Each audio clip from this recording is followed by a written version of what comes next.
So you escaped the standard American diet, but did you just step into the carnivore trap instead? You jumped on board, you did everything right, but your body's still fighting you.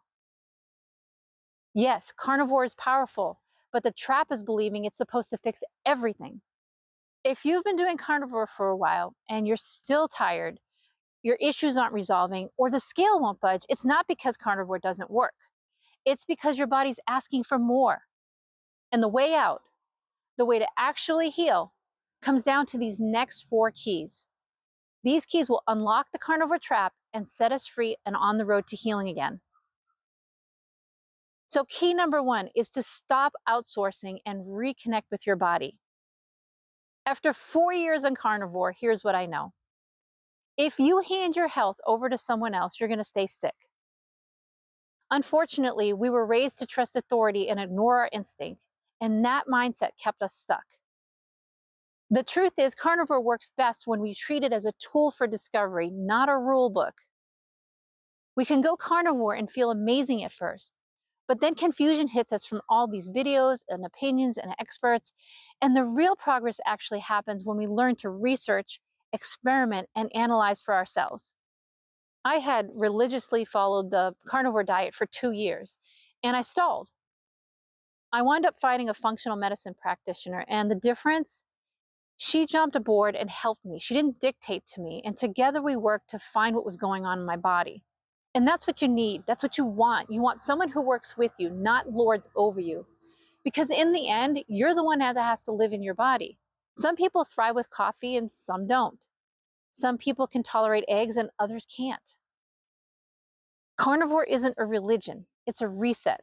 It's a clean slate to learn what your body needs. Even influencers like Kelly Hogan and Judy Cho agree that carnivore is the ultimate elimination diet. Judy teaches that you start strict and then add back what supports long-term health. And then Kelly says that you personalize if you're not thriving on the carnivore diet. Lily Kane now includes fruit and honey based on how she feels, and even Dr. Robert Kiltz has reintroduced foods after seeing changes in his labs. Their message is clear. Listen to your body, not the dogma. But what if your biggest roadblock isn't food, but it's your nervous system? Which leads me to key number two, rewire our stress response. Whether it's toddlers in our 20s and 30s, teenagers in our 40s or 50s, or just managing our own health challenges with work-life balances, life is stressful. We can eat perfectly, but if our bodies think we're in danger, we'll never heal. Most of us have been running on adrenaline for decades, holding it all together for everyone else, telling ourselves we'll rest when things calm down. But do they ever, really, do they ever really calm down? When we live in fight or flight, our bodies handle emergencies, but they never have time to repair. It's like living in a house with a leaky roof and old wiring. You can stay there for a while, but the damage keeps spreading and eventually you can't live in it anymore. That's what chronic stress does to our bodies. So how do we stop the leaks?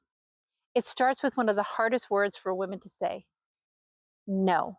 Say it with me, no. No to the endless yeses that keep us running on empty. No to relationships that drain us instead of restore. And no to the belief that taking care of ourselves is selfish, because it's not. It's stewardship. When we slow down, our bodies finally get permission to rest, repair, and rebuild. And something you can do for this starting today, create one non-negotiable pause in your day. 5 minutes of quiet just to be still. Literally, just be still. I guarantee it's probably a lot harder than you think. And once you've calmed the chaos, now it's time to get strong. It's time to move.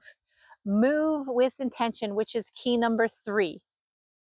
In our 30s, we move to lose weight. In our 40s, 50s, and beyond, it's about what we can keep: our mobility, our balance, our strength, and ultimately our independence. The carnivore diet gives us high protein, which helps us to build and maintain those muscles. And movement keeps our body strong and flexible. Studies show that strength and balance training can cut our risk of falls and hospitalizations by up to 50%. And it's not just physical. Movement boosts serotonin, calms our nervous system, and helps to clear out our brain fog. Movement for me looks like strength training, walking, and yoga. So it doesn't have to be difficult or complicated.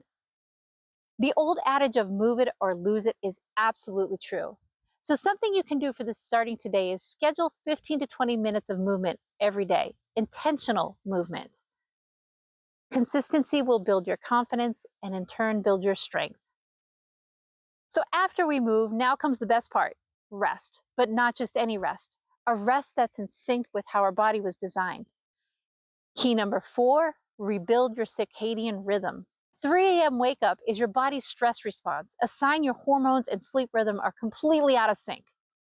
We can eat clean, move, and manage our stress, but if our sleep is broken, our bodies can't rebuild. Sleep is when our hormones reset, the inflammation cools, and the brain clears out the waste from the day. And when that rhythm's off, everything slows. Metabolism, mood, even our healing. Our bodies were designed for light and dark, day and night. And when we ignore that rhythm, cortisol spikes at the wrong time, melatonin drops, and that deep healing rest completely disappears. That's why no diet, not even carnivore, can out-heal exhaustion. I recently reset my own bad sleep patterns, and I'll tell you, it wasn't easy. It took way more time than I thought, and it took a lot of grit, but it felt so good to sleep well again. And if you want to see more about that, I'll leave a link to the video below. When we start respecting the natural clock that God put in us, everything begins to work the way it was designed to. We can fuel ourselves perfectly, but if we don't make time for repair, it won't matter. Something you can do for this starting today is step outside within 30 minutes of waking. Even if it's cloudy, get natural light into your eyes and on your skin. At night, dim those screens or skip the screens altogether. Let the darkness cue your body to rest. That one habit can change everything.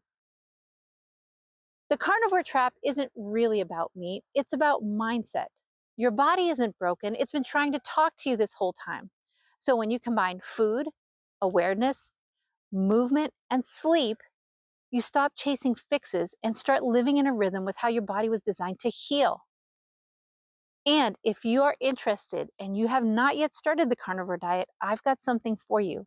I have a free 7-day carnivore pack that's linked below, and it's the same framework that helped me simplify the noise and finally start healing. You just need to reconnect with the body God already gave you and trust that it knows how to heal and what you need to give it. I hope this video has been helpful, and please consider liking and subscribing for more great content, and I'll see you the next time.